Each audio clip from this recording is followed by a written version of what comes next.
নমস্কার। কেমন আছেন সকলে? আশা করি ভালো আছেন। দৈনন্দিন ভাবনার নতুন একটি ভিডিওতে আপনাদের স্বাগত জানাই। এখন বাজে দুপুর 3:30 মতো। আজ সকাল থেকে এভাবে বৃষ্টি হচ্ছে। আবার মাঝে, মাঝে ভীষণ রোদও হচ্ছে। এভাবেই চলছে আজকের দিনটা। ছোট থেকে আজকের দিনটা আমার কাছে বরাবরই খুব স্পেশাল। কিন্তু আজ দিনটা স্পেশালভাবে উপভোগ করতে পারছি না। কারণ সম্প্রতি যে ঘটনাটি ঘটেছে আমাদের গোটা সমাজ ব্যবস্থাকে নাড়া দিয়েছে। আরজি করের ঘটনার কথা বলছি। তাই আজ জন্মদিনটা অনেকটা মন খারাপ নিয়ে কাটাচ্ছি। টিভি চালালেই একটাই খবর শোনা যাচ্ছে, আরজি করের ঘটনা। সত্যি খবরটা অত্যন্ত মর্মান্তিক। আমার রান্না করতে ভীষণ ভালো লাগে। আমি রান্নাঘরে আসি অত্যন্ত আনন্দের সঙ্গে রান্না করতে। পাশে একটু হালকা করে মিউজিক চালিয়ে রাখি, গান শুনতে শুনতে রান্না করি। কিন্তু আজ রান্না করতে এসেছি অনেকখানি মন খারাপ নিয়ে। রান্না করতে ইচ্ছা করছে না, কোনো কাজ করতেই মূলত ভালো লাগছে না। শুধু করতে হবে তাই করছি। দৈনন্দিন জীবন তো আর থেমে থাকে না, সেভাবেই নিজের ছন্দে চলছে। খেতেও হবে তাই রান্না করা। জন্মদিনের দিন অন্যবারে আমি আমার নিজের পছন্দের রান্নাগুলো করি। আজকের দিনটা নিজেকে অত্যন্ত আনন্দে রাখার চেষ্টা করি। বিয়ের আগেও আমার বাবা মা তাই করতো। আমাকে আজকের দিনটাতে সমস্ত দিক দিয়ে আনন্দে রাখার চেষ্টা করতো। বাকি দিনগুলোও চেষ্টা করতো, তাও কিছু ভুল করলে বকা খেতাম। কিন্তু আজকের দিনটা সব ভুল ক্ষমা করে দিত। খুব আনন্দের সঙ্গেই কাটতো।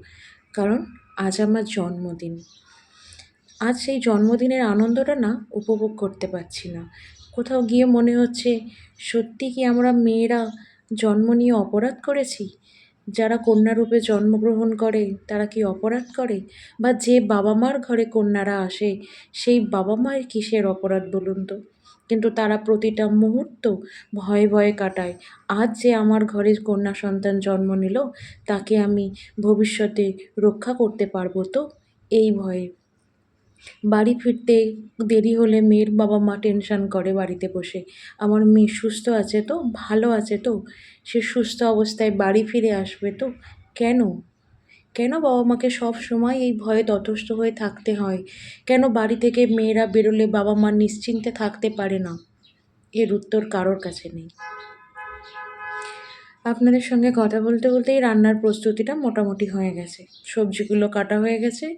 একটু নুন দিয়ে গরম জল করে রেখেছি।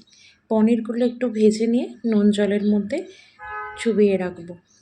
তাতে কী হবে, পনিরগুলো অনেকটা নরম থাকবে।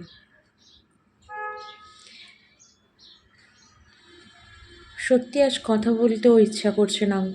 কোথাও গিয়ে যেন আওয়াজ বেরোচ্ছেই না, স্তব্ধ হয়ে যাচ্ছি সমস্ত ঘটনা দেখার পর। এখন তো নিজেদেরও বাইরে বেরোতে ভয় লাগে। রাত্রি 9টা-10টার পর বাড়ি ফিরতে ভয় লাগে কোথাও থেকে, যে সুস্থভাবে বাড়ি পৌঁছতে পারবো তো? এই চিন্তাটাই সবসময় মাথার মধ্যে থাকে।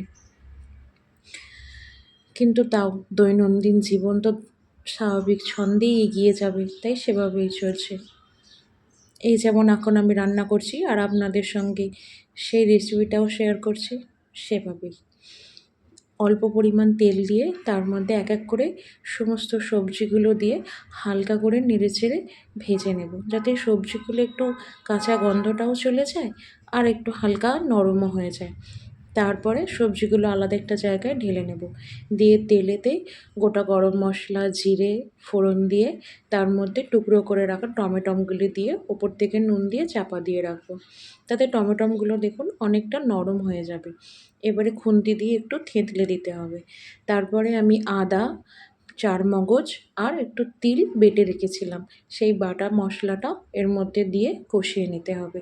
কষাতে কষাতেই হলুদ গুঁড়ো, লঙ্কা গুঁড়ো, ধনে গুঁড়ো, জিরে গুঁড়ো দিয়ে সেটাও ভালো মশলার সঙ্গে কষিয়ে নিতে হবে, যাতে কাঁচা গন্ধ না ছাড়ে।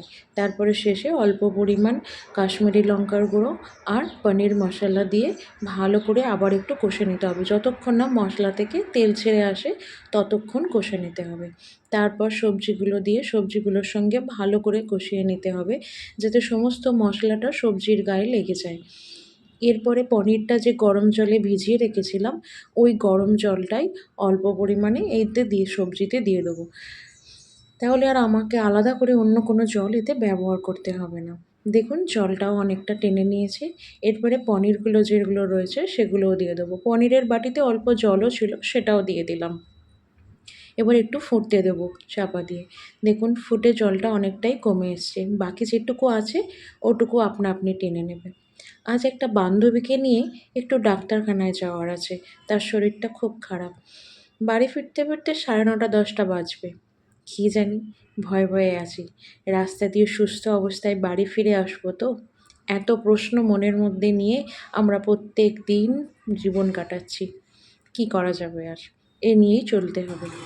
এই দেখুন, আমার এক বন্ধু রোজ আসে আমার সঙ্গে দেখা করতে।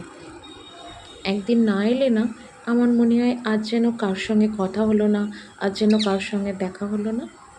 নমস্কার, আজ ভিডিওটা তাহলে এখানেই শেষ করছি। ভিডিওটা কেমন লাগলো আমাকে কিন্তু কমেন্ট করে অবশ্যই জানাবেন। সকলে ভালো থাকবেন, সুস্থ থাকবেন।